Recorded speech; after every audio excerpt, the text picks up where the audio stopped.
pour la troisième fois de sa vie, Daniela Martin s'apprête à accueillir un bébé. Un heureux événement auquel elle se prépare activement et qui ne devrait plus tarder à pointer le bout de son nez. Outre le bonheur, c'est l'inquiétude qui commence à s'installer et pour cause, l'ancienne candidate de télé-réalité vient de recevoir une bien mauvaise nouvelle il y a quelques mois. En octobre, Daniela Martin a créé la surprise en annonçant attendre son troisième enfant. Avec son mari Julien, l'ancienne candidate de Secret Story, saison 3 en 2009, s'apprête à accueillir un deuxième petit garçon, 2 ans après le petit Valentin, né en 2019, et 5 ans après l'arrivée de son aîné Eléa, né en 2016. À l'approche du terme, Daniela Martin commence naturellement à s'agiter et à tout préparer pour que son bébé débarque dans les meilleures conditions. Mais une mauvaise nouvelle est venue quelque peu gâcher sa bonne humeur. En story Instagram, le 26 décembre, Daniela Martin a confié appréhender son accouchement, lequel devrait se dérouler en l'absence de son époux en raison de la crise sanitaire. Je viens de recevoir un message de la maternité pour me dire que les accompagnants n'étaient pas autorisés. Je ne vous cache pas que ça commence à me faire flipper. Ça me ferait chier d'accoucher seule. Mais je risque d'accoucher en plein pic apparemment.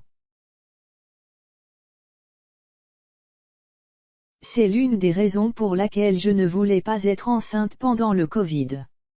Mais je ne m'attendais pas à ce que ça dure aussi longtemps, a-t-elle déploré à quelques semaines, voire 2 jours, de donner naissance à un premier accouchement traumatisant. La jolie brune peut toutefois encore espérer que ce règlement ne s'impose pas à elle et que sa moitié Julien puisse être présent grâce à certains témoignages de femmes venues la rassurer. Un internaute lui a toutefois proposé une alternative afin qu'elle soit sûre d'être bien entourée, celle d'accoucher à domicile. Mais la réponse de Daniela Martin est sans appel, jamais, et pour cause, elle ne sait que trop bien l'importance d'avoir un soutien médical durant un accouchement, elle qui a failli perdre son premier enfant. Il serait mort si je n'avais pas été à l'hôpital, s'il n'avait pas été entubé immédiatement, s'il n'y avait pas eu l'équipe médicale hyper réactive.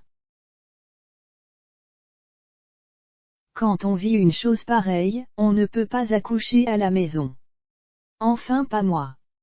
Je suis trop traumatisée encore pour prendre le moindre risque, a-t-elle expliqué. Il est vrai que Daniela Martin a vécu l'horreur au moment d'accueillir sa fille Eléa. En 2020, elle racontait « les 6 heures les plus longues de ma vie. J'avais des contractions toutes les 1 minute 30 avec un col qui ne s'ouvrait pas et un bébé qui souffrait et dont le cœur s'emballait. » Elle, la sage-femme, note de la rédaction, refusait catégoriquement de me mettre une péridurale. Me laissant agoniser dans mes larmes, mes selles, je me suis fait dessus tellement mon corps vrillait. Eléa est née avec une détresse respiratoire, frôlant le pire. Eléa m'a été arrachée des bras, branchée à des machines pour qu'elle respire, qu'elle reste en vie, se souvenait-elle. Une première expérience terrible qui l'avait même fait hésiter à l'époque à avoir un deuxième enfant. Mais, fort heureusement pour son fils Valentin, tout s'était très bien passé.